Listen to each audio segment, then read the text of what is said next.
이재명 대통령은요 누군가에게 집을 팔라고 강요는 물론 설득한 적도 없어요. 네.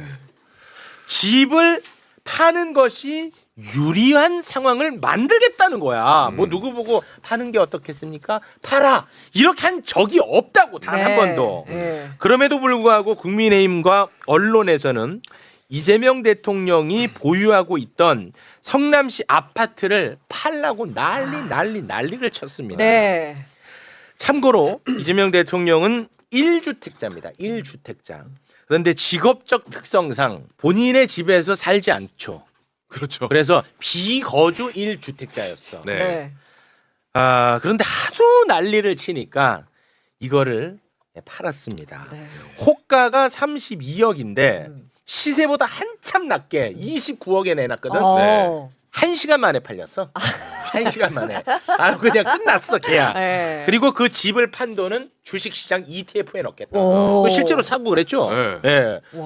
와. 이 실행력 그러니까 무엇? 인생을 그냥 대통령의 그냥 맞아. 뭐, 그냥 올인. 올인이야 네. 올인. 근데 뭐 이렇게까지 할 필요는 없었음에도 불구하고 이렇게 했습니다. 네. 그런데 이것을 시세 차익을 챙겼다는 식으로 기사 제목을 뽑은 곳이 있었어요. 네. 소개 부탁드립니다. 자, 이재명 대통령 분당집 1시간도 안 돼 팔렸다.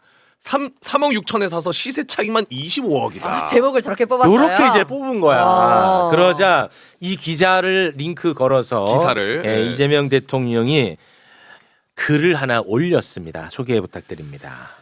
이 기사는 왜 이리 악의적일까요? 시세 차익만 25억이라니.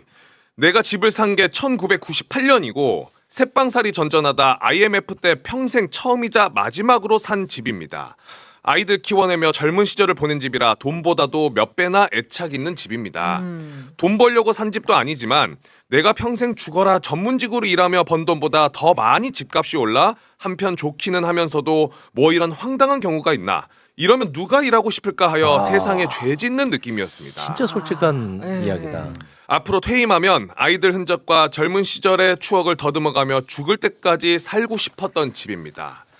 돈 때문에 산 것도 아닌 것처럼 돈 때문에 판 것도 아닙니다. 경제적으로 따지면 이익도 있을 것 같고 부동산 정책 총책임자로서 집 문제를 가지고 정치적 공격거리를 만들어주는 것보다 만인의 모범이 되어야 할 공직자로서의 책임을 다하자 싶어 판 것뿐입니다. 내가 이 집을 그대로 보유했더라면 그건 집값이 오를 것 같거나 누구 말처럼 재개발 이익이 있을 것 같아서가 아니라 내 인생과 아이들의 추억이 묻어있는 애착 인형 같은 것이어서입니다. 네. 걔 눈에는 뭐만 보인다는 말이 있습니다. 시세 차익만 25억이라니 그 외에 또 다른 불법 행위 같은 게 있기라도 한다는 것인가요? 내가 부동산 투기라도 했다는 이미지를 씌우고 싶은 것이겠죠. 언론의 자유인이 용인해야 한다고 주장하면 인정은 하겠으나 나를 부동산 투기꾼 취급한 것은 분명 과하다고 생각됩니다. 진짜 솔직한 맞아요. 이야기를 맞아요. 구구절절 올릴 수밖에 없는 이 현실. 네. 나도 하지만 마음이 좀 짠해요. 네, 묵묵히 밀고 갑니다. 네. 그랬더니 또 기사를 제목을 바꿨더라고. 뭐라고요? 바꿨어요? 이렇게 바꿨어. 분당 아파트 내놨다. 부동산 정상화 의지. 이렇게 바꿨어. 이렇게 이제 바로 바꿨습니다. 네. 자, 이렇게 되다 보니까 집 6채를 보여주긴 장동혁이. 저는 근데 솔직히 일단은 제 생각은 장동혁이가 6채를 팔든 안 팔든 12채를 더 챙기는 나는 솔직히 관심 없거든. 네. 네, 그런데 장동혁은 대통령이 팔면 본인도 팔겠다고 약속을 했으니까 한 말이 있으니까. 한 말이 있으니까 잠깐 한번 좀 챙겨보고 가겠습니다. 본인이 일단 했던 약속부터 영상으로 보겠습니다. 장 대표님, 집 6채 빨리 파셔야 된다니까요. 팔아야 돼요. 예, 이거 다 주택자 이거 난리 났어요 이거. 대통령 발음은 팔게요. 아. 지금 얘기했네. 자, 이거 약속을 했단 말이야. 네. 대통령 팔면 팔게요. 대통령 팔았잖아. 팔았죠. 그럼 이제 장동혁 입장 내야 될 거 아니야. 네. 페북에 입장을 냈더만요. 자, 장동혁은 페북에다 글을 올려서 대통령은 29억의 분당 아파트 매물로 내놓으셨는데 2억 원도 채 안 되는 제 여의도 오피스텔은 팔려고 내놔도 보러 오시는 분도 안 계시네요. 누구처럼 똘똘한 한 채가 아니어서 그런 모양입니다. 싸게 내놓으면 팔려. 그렇죠. 네. 대통령과 약속했으니 제 오피스텔을 빨리 팔아야 하는데 제가 산 가격으로 제 오피스텔 매수하실 분 찾습니다. 가격 절충 가능하고요.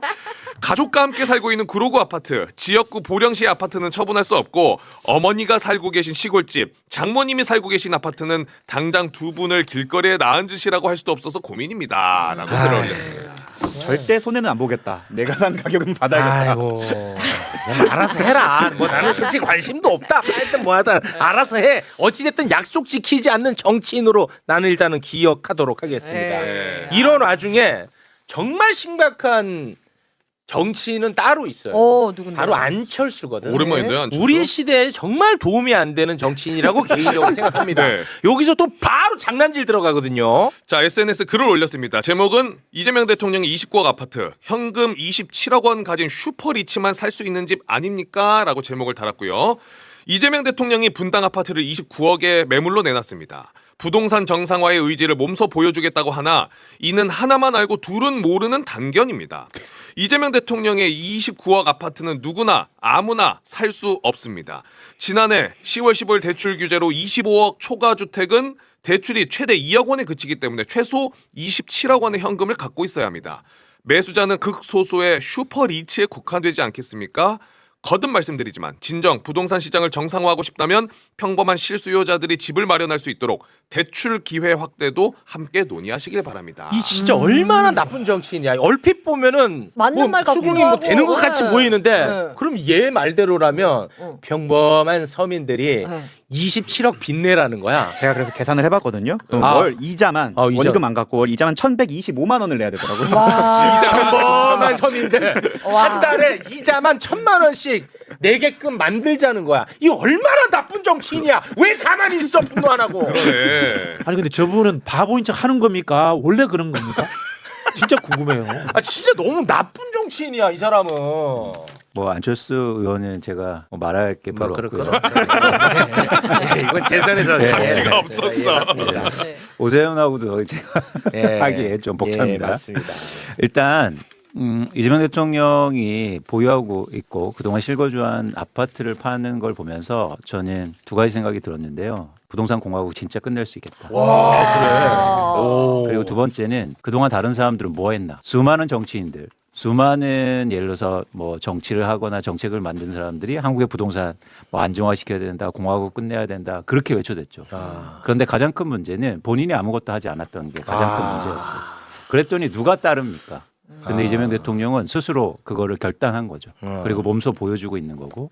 그래서 이 지점에 대해서 그러니까 그 사항만 좀 살펴볼 필요가 있는데 네. 일단 이재명 대통령은 분당의 아파트를 1998년도 외환위기 때 샀단 말이에요. 네, 그랬더라고요. 그때 당시에 3억 6천만 원에 매입했는데요. 네. 뭐 아시겠지만 IMF 때입니다. 그때 3억 6천의 가치는 어느 정도였냐면 강남의 음마 아파트를 두 채 살 수 있는 가격이었어요. 그래요? 그러니까 우리가 그래? 지금만 보면 그래. 뭐 20억을 이익 받나 그런 게 아니지만 엄청나게 큰 돈을요. 그냥 내가 살고 싶은 아파트를 산 거예요. 투자나 투기 목적으로 샀으면 강남이 두 채 샀겠지. 그동안 그렇게 하는 사람들처럼. 그런데 그냥 나 저 집 너무 살고 싶다 지나치면서 본 그 집을 샀단 말이에요. 그 산 집을 그 이후로 무려 28년간 거주해요. 네. 수도권에서 자기 집에 28년간 거주한 사람은요 5%밖에 되지 않아요. 전부 다 교육 문제, 자식 잘하면 다 강남으로 이사 가죠.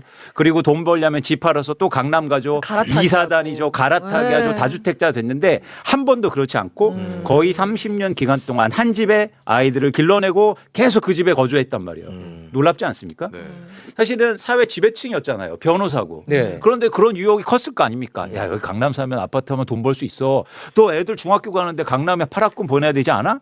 그런데 한 번도 그러지 않았단 말이에요. 그 집을 그냥 오랫동안 살고 그냥 돈 벌려고 산 것도 아니에요. 돈 벌려면 강남에 샀겠지. 그런데 그런 사람이 그렇게 애착 있는 아파트를 파는데 저렇게 돈 벌었냐 그러면서 안철수를 따위가 저런 얘기를 한다? 저는 상대할 가치가 없다고 보고 있어요. 아유. 차원이 다른 얘기예요. 괜히 상대해서 죄송합니다.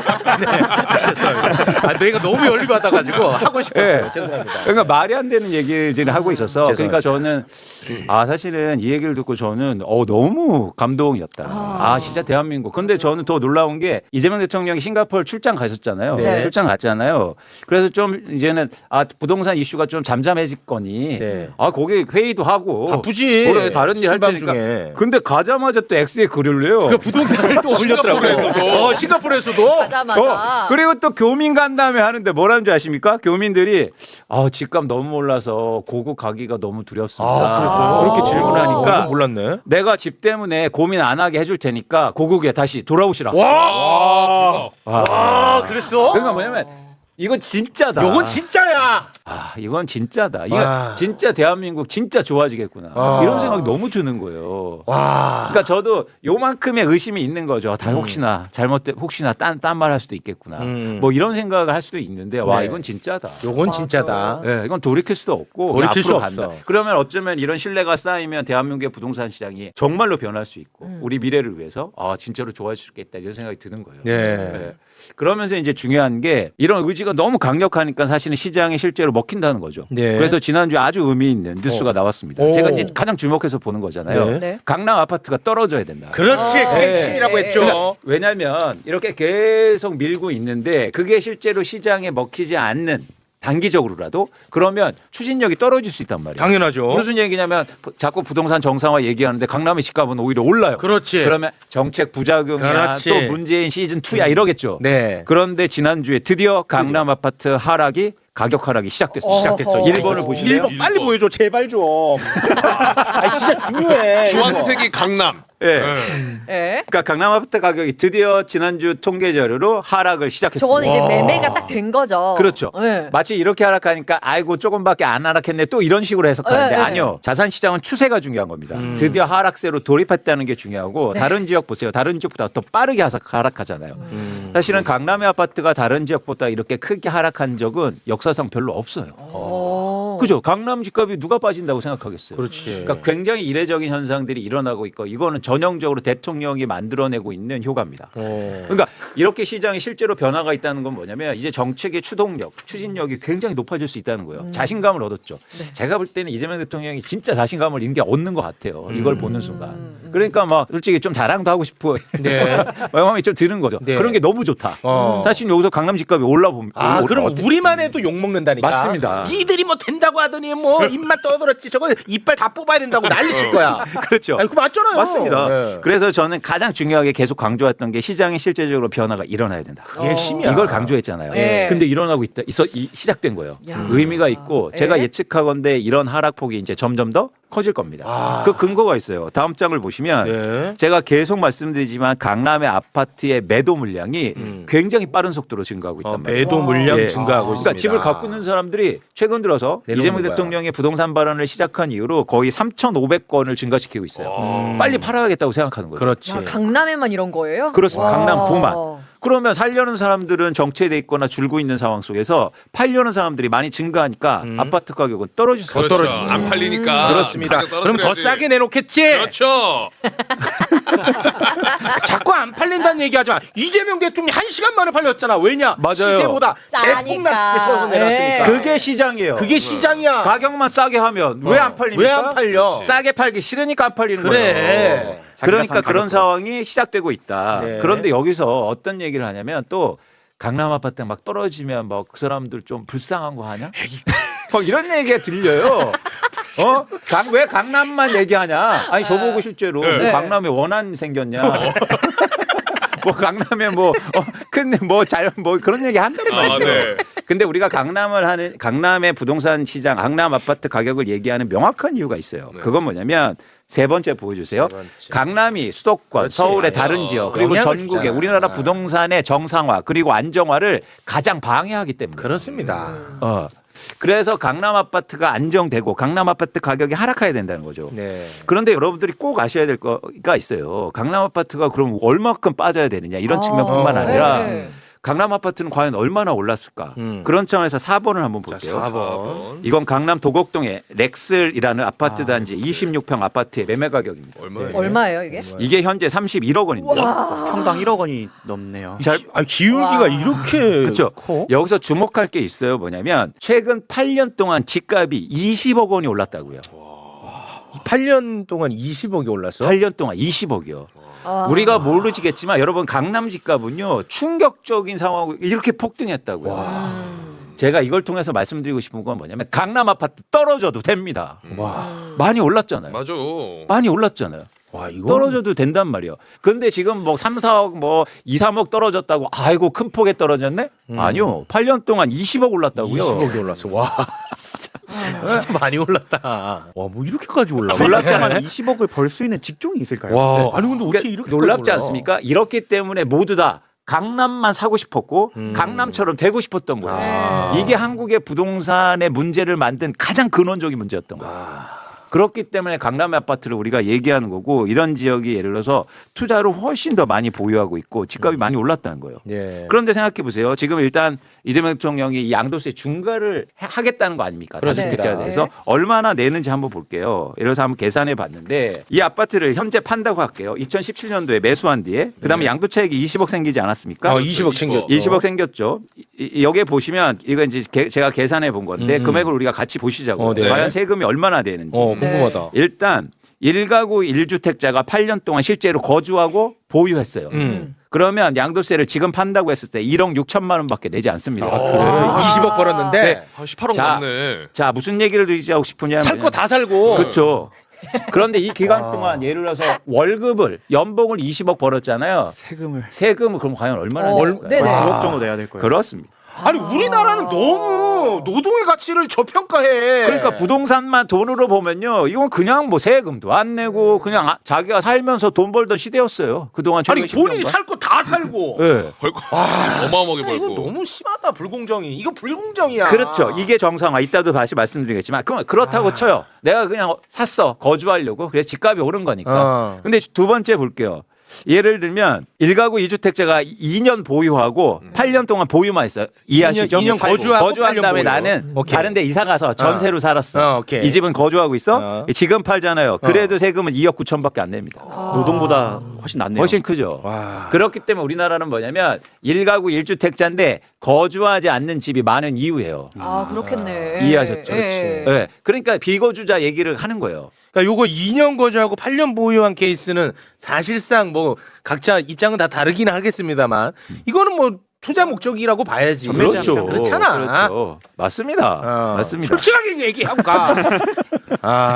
그리고 세 번째, 여기서부터 이제 지금에 해당되는 건데 1가구 2주택자예요. 네. 2년 거주하고 8년을 보유했을 경우에 2026년 5월에 매도하면 그래도 세금을 7억 6천만 원 정도 내요. 그래도 많이 버네. 그래도 많이 벌죠. 네. 그런데 여기서 중요합니다. 5월 이후에 양도세가 중과되잖아요. 그러면 13억 6천만 원을 내야 돼요. 오. 자, 커지죠. 네. 그래서 얼만큼 더 내야 됩니까? 6억을 더 내야 돼요. 한 2배 더 내야 되네. 네. 그래서 예를 들어서 2억 3억 싸게 하는 거는 그래도 돈 남는 거예요. 남는 거야. 이해하셨죠? 그렇지. 최소한 제가 볼 때 5억 싸게 내라. 5억 싸게 내놔야 돼. 그러니까 이제 강남 아파트 값이 한 5, 6억 정도 떨어진다고 봐야겠네. 그러면 어떻게 되냐면 제가 계산하잖아요. 그래서 20% 하락해야 된다. 20%네, 그게. 네. 그래야 제가 볼 때 이거는 공정하다. 그래서 20% 떨어지면 사실은 오히려 돈 버는 거다. 그거. 네. 그런 얘기를 계속 드리는 거예요. 오케이, 이제 정확하게 알겠습니다. 그렇죠. 그래서 이걸 통해서 말씀드리고 싶은 게 이제 그거예요. 뭐 강남의 아파트에 떨어지니까 아유 그 사람들 그 사람들 걱정할 필요가 없으세요. 걱정 좀 그만해. 걱정. 네. 이미 그 많이 사람 올랐으니까. 예. 엄청나게 올랐다. 그래. 엄청나게. 그래서 우리가 이제 오늘 말씀드리고 싶은 게 있어요. 이제 대통령도 그리고 많은 사람들이 이제 한국의 부동산 정상화 그리고 안정화를 얘기하는데 이건 뭘까? 아까 누구 안철수 같은 사람이 나오니까 그래요. 예를 들어서 안철수가 나와서 부동산 안정은 무주택자가 집을 살 수 있게 해주는 거지. 이런 순간 갑자기 혼란스럽단 말이에요. 맞아. 그러면 대출 많이 해주는 게 안정화 아닐까? 27억 대출. 그렇죠. 그래서 우리가 이게 일종의 공론화가 일단 돼야 돼요. 한국의 부동산 안정화라는 건 뭘까?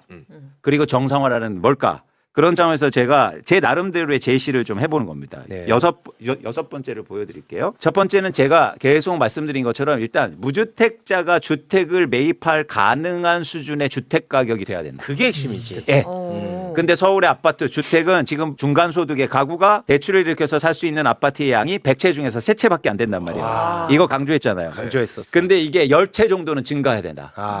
그러려면 집값이 최소한 20%에서 30%는 떨어져야 돼요. 최소한. 그리고 특히 많이 오른 지역이. 그래야 무주택자의 중간 가구가 대출 받아서 그래도 희망을 갖고 내 집 마련을 할 수 있는 상황으로 진입하게 됩니다. 그렇지. 이거예요. 네. 그래서 부동산 정상화는 첫 번째보다 집값이 떨어져야 된다는 얘기예요. 집값이 떨어져야 돼. 이게 명확하게 갖고 가자고요. 네. 두 번째는 부동산 가격 상승에 따라서 엄청나게 아까 말씀드린 거 불로소득이 있잖아요. 네. 이 불로소득을 억제해야 되는 게 바로 정상화다. 불로소득. 그러니까 8억 동안 8년 동안 20억 원을 벌었는데 막 집 잘 투자했으면 2억 원 세금밖에 안 되고 막 그래요. 이건 아니죠. 그건 안 돼. 그래서 세금의 정상화를 통해서 불로소득을 최대한 억제할 수 있는 방향이 바로 정상화로 전 생각하는 거죠. 네. 그리고 세 번째는 아파트 대출이라든가 청약, 공급, 세금이 전반적으로 공정해야 된다. 그렇지. 예. 요거는 중요해. 이거는 이제 제가 누누이 말씀드릴 건데 뭐냐면 예를 들어서 청약 같은 경우에 강남에 새 아파트가 이제는 시장에 나와서 청약을 받습니다. 네. 그런데도요 20억짜리 아파트예요. 그럼 이거 무주택자나 일반 사람들이 살 수 있습니까? 접근이 불가하죠. 그렇기 때문에 대부분 요즘 어떻게 하냐면 부모가 다 증여해줘서 또 부잣집 아들만 새 아파트를 또 청약받아요. 아 강남 청약은 그렇죠. 과연 이게 공정하냐는 거예요. 어. 그래서 이런 부분에서 우리가 지속적으로 고민하는 게 바로 정상화에 하는 흐름이다라는 거죠. 그래서 이 세 가지 기준을 갖고 우리가 부동산 정상화에 대한 논의를 계속 해볼 필요가 있다는 거죠. 자, 그런 차원에서 다음 장을 보시면 이제 첫 번째 그러면 아파트 가격이 떨어져야 되잖아요. 네. 그죠? 7번 보여주세요. 아파트 가격이 떨어져야 되냐면 가장 빠른 방법은 뭐냐면 아까 말씀드린 것처럼 아파트 매도 물량이 많이 증가해야 됩니다. 네. 그렇잖아요. 그래야 네. 집값이 떨어지잖아요. 지금 그렇죠. 보시고 계시잖아요. 네. 네. 그러기 위해서 이제 다주택자 매도 물량이 증가하잖아요. 네. 근데 5월 9일 이후로는 다주택자가 또 안 팔 수도 있어요. 네, 네. 그렇습니다. 팔 이유가 없단 어. 말이에요. 네. 그렇기 때문에 이재명 대통령이 어떤 얘기를 하냐면 보유하는 것도 부담스러워 할 수도 하겠다. 이따도 다시 말씀드리겠지만 네. 또 하나 아파트를 팔 수 있는 계층은 그러니까 사람들은 세 종류예요. 첫 번째 내 집에 살고 있는 사람 이건 파게 하면 안 되죠. 억지로. 네. 두 번째는 뭐냐면 다주택자들 이거 지금 매물이 나오는 거잖아요. 네. 세 번째가 있거든요. 1가구 1주택자인데 거주하고 있지 않는 사람들. 이 매물이 증가해야 상대적으로 집값 안정이 빠를 수 있다고요. 네. 그래서 1가구 비거주자들, 1가구 1주택자인데 거주하지 않는 사람들에 대해서도 이제 앞으로 세금이라든가 방향성이 잡혀야 돼요. 그래야 집값이 떨어질 수 있단 말이에요. 네. 그래서 우리가 이제는 한국의 부동산의 방향성을 실거주자 중심으로 가자. 실거주로 가야지. 이걸 계속 강조하는 겁니다. 실거주. 그렇죠. 그래서 그런 차원에 가면 주택 가격이 안정화되면서 정상화되는 굉장히 빠른 거다. 자, 요런 얘기를 하면 또 이런 사례를 또 들고 갖고 눈물 흘립니다. 네. 언론은 뭐냐? 뭐 예를 들어서 여기저기 돌아다녀야 되는 직업군. 직업군이 네네. 뭐 예를 들어서 뭐 군인이라든지 아니면 뭐 근무지가 공무원이라든지 네. 이거 어떻게 할 거냐고 막 눈물 짓고 난리칩니다. 네, 그럴 때. 노후지. 다 봐줘요. 다 내지 않게 하면 돼요. 그 뭐가 문제입니까? 다 검증이 되잖아요. 아, 그거는 가능해. 네. 아, 그러니까 그런 사람들 예외 당연히 예외죠. 해주면 당연 된다. 어쩔 수 없이 돌아다니고 막 힘들게 오히려 일하는데 당연히 배려해 줘야 됩니다. 아, 그건 돼. 우리나라가요 데이터가 엄청 많기 때문에 그런 거 다 구별해낼 수 있어요. 아, 오케이. 예? 네. 그런데 막 그렇게 허위로 막 그 지역에서 일한다고 하고 맨날 밤에 와서 여기서 빵 사 먹어. 그런 거 다 걸러낼 수 있거든. 아. 그래서 대통령께서 부동산원을 만들어서 네. 금감원처럼 너네 장난치면 폐가 망신하겠다. 해가 망신 가야 돼. 이런 거를 그 만드는 집은 거죠. 바로 그냥 옆집 소유로 귀속시켜. 거짓말하는 건 이건 아주 악의적이야. 안 되죠. 그러면 막 더 세금을 많이 물게 하거나 이거 충분히 가능하다. 그렇지, 이런 그렇지. 거죠. 그래서 앞으로 계속 우리가 주택 가격을 안정화를 하려면 다주택자뿐만 아니라 1가구 비거주자, 1가구 2주택의 비거주자에 대해서도 우리가 관심을 가져야 된다. 오케이. 자, 두 번째는 뭐냐면 아까 말씀드린 거 정상화의 핵심이 뭡니까? 부동산 가격 상승에 따른 과도한 불로소득을 억제해야 된다고 말씀하셨잖아요. 그래서 일단 계속 강조하지만 제가 보유세가 정상화돼야 됩니다. 보유세를 올리자는 말씀을 드리는 게 아니에요. 8번을 한번 보여주세요. 8번을 한번 볼게요. 네. 불로소득 억제 이거 말하는 건가요? 예. 지금 예를 들어서 우리가 불로소득 억제죠. 예를 들어서 아까 그 도공렉스를 갖고 있은 경우에 보유세를 얼마나 냈냐면 8년 동안요. 8년 재산세하고 종부세 포함해서 3,300만 원밖에 내지 않았어요. 8년 동안 8년 토탈이에요, 이거는? 네. 아, 8년 토탈 3,300만 원이야? 네. 가스비도 저거보다 많이. 아니, 이거는 너무 적은 거 아닌가? 8년 동안요. 집값은 20억 원이 올랐는데 종부세는요. 3,300만 원 냈다고요. 왜 이렇게 낮은 거예요, 얘는? 우리나라 보유세가 낮기 때문입니다. 보유세. 낮기 때문에. 너무 낮네. 다 빼주고 뭐 평수 작다고 해서 또 빼주고 이러니까 보유세가 현저히 낮은 거예요. 현저히 낮네, 진짜. 그러니까 보유세를 올리자는 말씀을 드린 게 아니에요. 아니에요. 정상화. 정상화다. 이게 너무 심한 거 아닙니까? 아닙니까? 아까 말씀드린 것처럼 없지만 가스나 전기료보다 적게 낼 수도 있어요. 와. 이건 너무 심하다. 너무 심하다. 이런 정상화 하나. 두 번째 방향성은 뭡니까? 제가 계속 주장하는 거잖아요. 고가 주택의 아파트에 대해서는 분명히 보유세를 인상시켜야 된다. 아, 50억 이상 고가 이거는 주택. 부담스럽게. 아. 예를 들어서. 그래서 예를 들어서 40억, 50억 원에서 1년 동안 1%의 보유세를 내게 하면 1년 동안 4천만 원 되는 거잖아요. 그렇죠. 그러면 이제 부담스러운 수준이니까 과도하게 불로소득을 추구하진 않을 거예요. 그렇지. 50억 이상 주택을 뭐 세 채 갖고 있다. 아우 야 이거는 좀 부담스럽다. 그럼요. 야 그럼 두 채는 내놓자. 이렇게 이제 된다는 겁니다. 50억 이상. 그렇죠. 네. 이 방향성으로 우리가 이제 세 번째 아까 예를 들어서 청약이라든가 이런 거는 제가 시간이 적으니까 계속 말씀드릴게요. 일단 두 가지 말씀드렸어요. 첫 번째는 부동산 가격을 안정시키기 위해서 매도 물량을 증가시켜야 된다. 두 번째는 뭐냐면 보유세나든지 세금을 정상시켜서 한국의 부동산 관련된 불로소득을 최대한 억제해야 된다. 그런데 이런 종합화에서 한국의 부동산 시장의 안정화, 정상화의 방향성이죠. 그런데 이번에 이재명 대통령이 X에다 올린 글이 정확하게 이 방향성을 지칭하고 있단 말이에요. 그래서 이걸 한번 보자고요. 네네. 굉장히 중요합니다. 10번을 한번 볼게요. 10번. 이재명 정부는 강력한 금융, 세제, 규제를 통하여 2026년 5월 9일이 지난 후에도 다주택자들이 양도세 중과를 감수하고 매각하는 것이 이익인 상황을 만들 겁니다. 또 그렇게 할 수밖에 없습니다. 자, 여기서 끊을게요. 일단 중요합니다. 여기서 정책의 신뢰를 가져가겠다. 예. 그동안 가장 큰 문제가 뭐냐면 어떤 정책이 만들어져서 그 정책에 따랐는데 나중에는 오히려 그 따른 사람이 손해됐어요. 그거 최악이야. 예를 들어서 두 가지죠. 그 정책이 도입돼서 막 부동산 시장 안정화될 때 같아서 집 팔았어. 그랬더니 더 올라. 짜증나요? 안 나요? 짜증나지. 엄청 화나지 않나요? 정부를 믿고 그동안 계속 무주택자로 남아 있었어요. 집값은 계속 올라. 누가 정부를 믿습니까? 그렇지. 그래서 계속 시장에서 하는 얘기들 그런 투기꾼들이 가장 한 말이 뭐였냐면 정부 정책 반대로 해. 반대로 정말 그 정부가 규제하면 그 지역 가서 살아. 아. 너무 진짜 뼈 아픈 사실이다. 누가 믿었냐고요. 뼈 아픈 사실이야. 그래서 이 문구는 뭐냐면 이재명 대통령이 정확하게 얘기하는 거예요. 이제 정책이 신뢰가 중요하다. 아. 그래서 오히려 정책을 믿고 따라한 사람들이 유리하도록 나는 만들겠다라는 거예요. 자, 두 번째 문장이 되게 중요합니다. 정책 수단을 총동원해 다주택자는 물론 주거용 아닌 투자 투기용 1주택자도 보유보다 매각이 유리한 상황을 만들 겁니다. 초고가 주택은 선진국 수도 수준에 상응하는 부담과 규제를 안게 될 것입니다. 정확하게 얘기합니다. 아까 정상화의 방향성 첫 번째 부동산 가격을 떨어뜨리기 위해서 매물이 증가해야 되죠. 그렇습니다. 그래서 뭐라고 얘기합니까? 매각이 유리한 상황으로 만들 것이다. 그렇죠. 두 번째 부동산의 불로소득이 불공정하다. 그렇기 때문에 초고가 주택에 대해서 선진국 수준에 상응하는 부담과 규제를 적용할 거다. 정책이나 정치는 효율적이어야 되고 그리고 공정해야 된다. 그런 차원에서 지금 이재명 대통령의 부동산 정책은 이 두 가지를 같이 지향하고 같이 있습니다. 갑니다.